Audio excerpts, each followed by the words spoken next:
کبوتر نہ صرف ایک خوبصورت پرندہ ہے بلکہ یہ عمدہ دماغ بھی رکھتا ہے۔ دنیا بھر میں کبوتروں کی کئی نسلیں ہیں اور اعلیٰ نسل کے کبوتروں کا باقاعدہ شجرہ نسب مرتب کیا جاتا ہے۔ بھی شکر الحمدللہ، ہر سال جو ریسز کے لیے پوزیشنیں لیے ٹاپ 5 میں رہا ہوں۔ یہ میرا اسپلنٹر کبوتر ہے جو 2014 کی سے میرے پاس ہے، اور اس کے نسل میں تقریباً آج تک ہر سال پوزیشنیں نکالی۔ اس کی ایج زیادہ ہے نا، یہ 5 سال سے زیادہ، اس میں سے کچھ جو پرانی نسلیں ہیں ان کے یہ ناک پہ جو ہوتا ہے وہ بڑی ہوتی ہے۔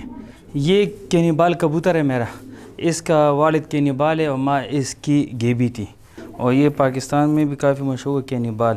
اس کے انتہائی خوبصورت رزلٹ ہے پاکستان میں، اور اس کی نسل مختلف شہروں میں کھیلی ہوئی ہے۔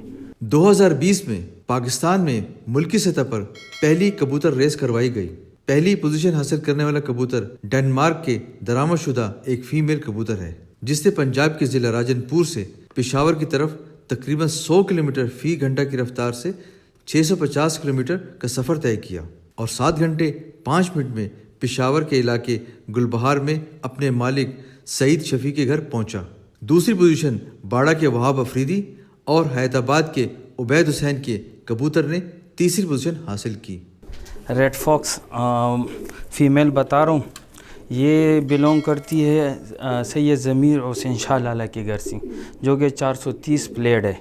یہ میرے اپنے گھر کا ہے۔ اس کا جو والد تھا وہ جرمنی سے امپورٹ ہوا تھا، اور یہ خود بھی 2 پوزیشن ہولڈر ہے۔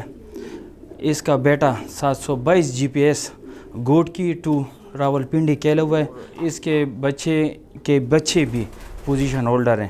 کبوتر 2 انڈے ڈالتے ہیں، اور اس میں سے 18 دن بعد بچے نکل آتے ہیں۔ پہلے 1 دن بچہ نکل آتا ہے، اور پھر 1 دن بعد دوسرا بچہ نکل آتا ہے۔ تو انشاءاللہ اب اس میں ہم 8ویں دن پر رنگ ڈالیں گے 1 لافٹ کا۔ اصل میں رات کو جو ڈیوٹی کرتی ہے تو فیمیل کرتی ہے، اور دن کو صبح کے ٹائم پر میل بیٹھ جاتا ہے، اور شام کے اذان کے ٹائم وہ دانہ پانی کے لیے اتر آتا ہے اور فیمیل بیٹھ جاتی ہے۔ صبح تک فیمیل بیٹھی رہتی ہے۔ تو یہ فوکر فیس اور رونالڈو کو میں نے کراس کیا، اور اس کے بچوں کو میں نے 1 لاف میں کھلانے۔ یہ میرے بولڈ نسل کے کبوتر ہے ہرمینس کا۔ اس کے بچوں نے بھی پرفارمنس کی ہے۔ اس کے بچوں نے راول پنڈی میں پوزیشنیں لی، پشاور میں بھی 3 لافتوں پر مختلف ریسز میں اس کے بچوں نے پوزیشنیں لی ہے۔ پاکستان کا دوسرا فیمس کبوتر ہے کویتی، اور کویتی کا ڈائریکٹ بیٹا ہے۔ یہ بھی امپورٹڈ کبوتر ہے ڈینیل، اور اس کے بچے بھی 530 کھیلے ہوئے ہیں۔ یہ میرا بہت ہی پیارا اور میرا فیوریٹ کبوتر ہے، جو کہ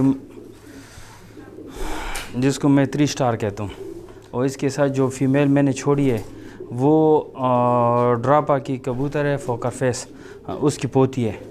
اس کا جو والد تھا وہ جرمن بلڈ لائن سے تھا، اس کی جو ماں تھی تو وہ بھی جرمن بلڈ لائن سے تھی۔ ہر ایک کلب کے اپنے اصول ہے جی۔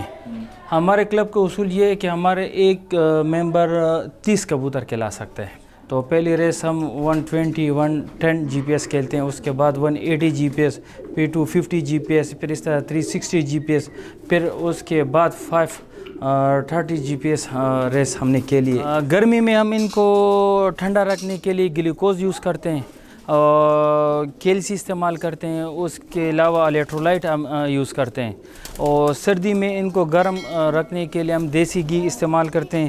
ریس کے لیے کبوتر تیار کرتے ہیں تو پراپر میڈیکیشن دیتے ہیں۔ میں نے خود پرچیز کیے ہیں، اس میں 2 لاکھ کا کبوتر بھی ہے، 1 لاکھ کا بھی کبوتر ہے۔ اس میں مختلف پلیٹ کبوتر ہوتے ہیں، وہ مہنگے ہوتے ہیں، جو پلیٹ نہیں ہوتے وہ سستے ہوتے ہیں۔ کبوتر ریس ایک تفریح ہے جو معاشرے کے مختلف طبقوں سے تعلق رکھنے والے افراد کو اکٹھا کرتی ہے۔ کبوتر پالنے اور ریس کے شوق اب صرف عام لوگوں تک محدود نہیں، بلکہ بعض اعلیٰ افسر، وکلاء، تاجر اور تعلیم یافتہ نوجوان بھی اس طرف راغب ہیں۔